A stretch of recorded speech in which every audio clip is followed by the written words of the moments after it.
Entonces, revisando el resumen a grandes rasgos, bueno, vamos a estar unos 10 minutos. Este resumen parte de lo que yo considero que es lo primero que ustedes deben haber aprendido en una preparación PTU, incluso en el colegio, eh, que tiene que ver con conjuntos, ¿cierto? Entonces, con eso vamos a poder entrar en probabilidad de forma mucho más segura, ¿ya? Entonces, bueno, ustedes conocen los conjuntos numéricos, ¿cierto? Ya lo hemos hablado y todo, la recta numérica y todo, pero esto es lo que yo quería ver.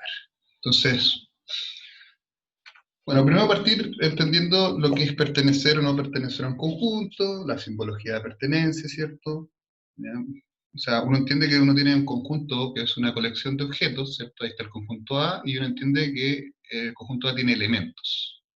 Entonces, los elementos son parte de un conjunto. Entonces, pertenecer o no pertenecer se simboliza, ¿cierto? Si un elemento pertenece a un conjunto o si no pertenece, ¿cierto?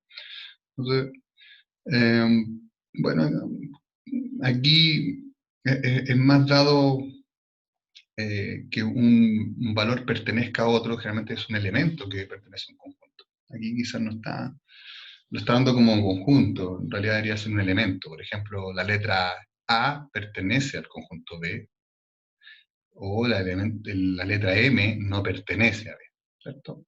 Entonces nosotros trabajamos con conjuntos finitos generalmente, que son que uno puede contar, que tienen una cardinalidad, ¿cierto? Aquí, por ejemplo, este conjunto tiene 4 elementos, ¿cierto? Entonces es finito, ¿cierto? Tiene 4 letras. Y entender que hay conjuntos infinitos, que es lo más común que ustedes trabajen en matemática. Ahí está un ejemplo muy evidente, el conjunto de los números naturales, de los cardinales, ¿cierto? De los números del 0 en adelante. Conjuntos iguales, es medio obvio esto. No se da cuenta ahí que la notación de conjuntos no tiene un orden en sí. Queda comodidad de cualquier persona el orden de un conjunto, pero claramente es mucho mejor, es más agradable visualmente tenerlo ordenado, pero dos conjuntos son iguales y tienen los mismos elementos. El conjunto vacío, el conjunto que no tiene elementos, se simboliza generalmente con esto, ¿cierto? Con ese símbolo, con la O con una línea cruzada. No sé si el conjunto es cero, yo creo que por ahí hay un... Pero la cardinalidad, o sea, el número de elementos es cero, ahí faltaría un símbolo. Pero para los conjuntos vacíos se simboliza de estas dos formas, con los corchetes sin nada, con espacio, o con el O. Conjunto unitario, no sé qué tan importante, pero un conjunto que tiene un solo elemento, no, por lo menos yo no me acuerdo de haberlo definido así. Ya, esto es importante, el conjunto universo.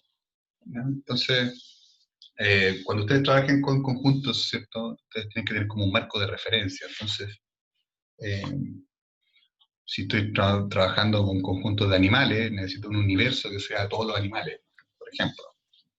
Normalmente, los conjuntos que uno trabaja tienen un universo en sí. Es como, lo vuelvo a decir, es como un límites, por ejemplo, es como, ahí habla, por ejemplo, de todas las vocales, puede ser, y un conjunto que pertenece a él sería esa, ¿cierto? Podría tener un conjunto universo, uno se puede imaginar tantos conjuntos universos como creatividad haya, entonces, o contextos haya. Pero es súper común que ustedes tengan claro que la U aparece bastante en los diagramas. ¿Ya? Después lo voy a tratar de mostrar que ese símbolo aparece harto. Entender también lo que es subconjunto, ¿ya? Y diferenciarlo con la pertenencia. La pertenencia, como lo voy a decir, es de un elemento a un conjunto. El subconjunto es de un conjunto a otro. Ahí esto está correcto. Entonces, si yo me doy cuenta que hay un conjunto que está contenido en otro, si se fijan el M y el N y el P está contenido en el conjunto B, entonces yo puedo decir que este conjunto A es un subconjunto de B. ¿Ya? Y en palabras, o la interpretación, es que está incluido. Recuerden lo que dijimos la semana pasada.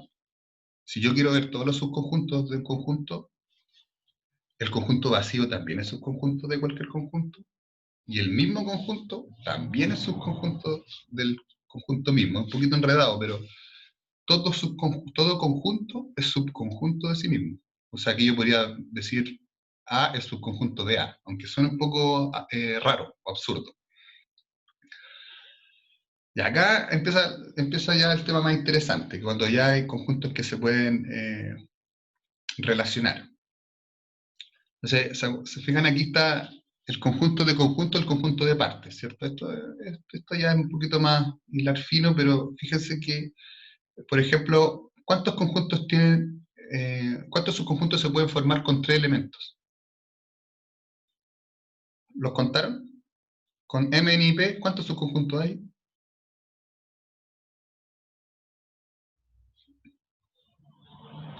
¿Cuántos son?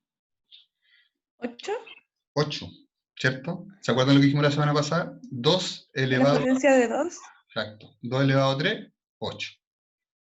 Y se fijan que el conjunto de partes, que es como el conjunto que tiene todos los subconjuntos en realidad, eh, incluye el vacío, incluye el mismo conjunto. Entonces, ese es el conjunto de partes. En realidad una definición, no sé si se lo van a preguntar. Y es lo que hablábamos aquí, pues, potencia de un conjunto. Esperaba que llegáramos a eso. ¿Cierto? 2 elevado a n.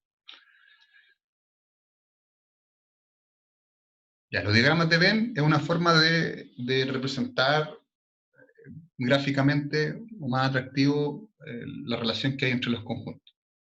Entonces, por ejemplo, ¿cómo podríamos ver de manera más frecuente eh, la pertenencia de un conjunto? Entonces, que si A pertenece al conjunto más grande, ahí uno puede ver pertenencia, ¿cierto? O que un conjunto esté incluido dentro de otro, ahí yo puedo ver de una forma más sencilla eh, el tema de los subconjuntos, ¿cierto? Lo puedo ver mucho más claro, está incluido.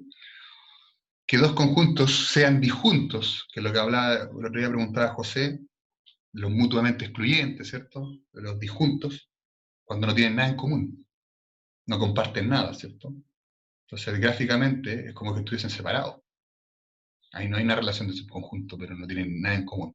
Y, por ejemplo, cuando tienen algo en común, lo veo aquí en la derecha, ¿cierto? Ahí no se da cuenta que estos dos diagramas comparten entre medio elementos. Ya, operaciones con conjuntos, el conjunto unión, que en realidad es agregar, en otras palabras. Algunos lo pueden hacer entre comillas, eh, pensándolo como en la suma, pero no es sumar en sí, pero es como agregar. Entonces, cuando uno o dos conjuntos, ¿cierto? El conjunto unión va a ser aquel conjunto que tenga los elementos de uno o de otro. Ojo, aquí quizás no está muy bien pintado. Se supone que el conjunto unión es todo lo que está aquí, incluye incluso la C. ¿Ya? Bueno, aquí se le olvidó al libro la E en realidad, pero un error de tipeo, me imagino. ¿Ya? Entonces, A unión B, y la intersección, y con esto termino para seguir, la intersección de conjuntos, ¿cierto? Bueno, la unión es con la letra U, ¿cierto? La intersección son ya que el conjunto que tiene todo lo que tienen en común, lo que comparten, ¿cierto? Y en el diagrama de Venn, uno lo marca entre medio, lo que hay entre medio en dos conjuntos que se cruzan. Terminamos entonces esa parte y seguimos después a la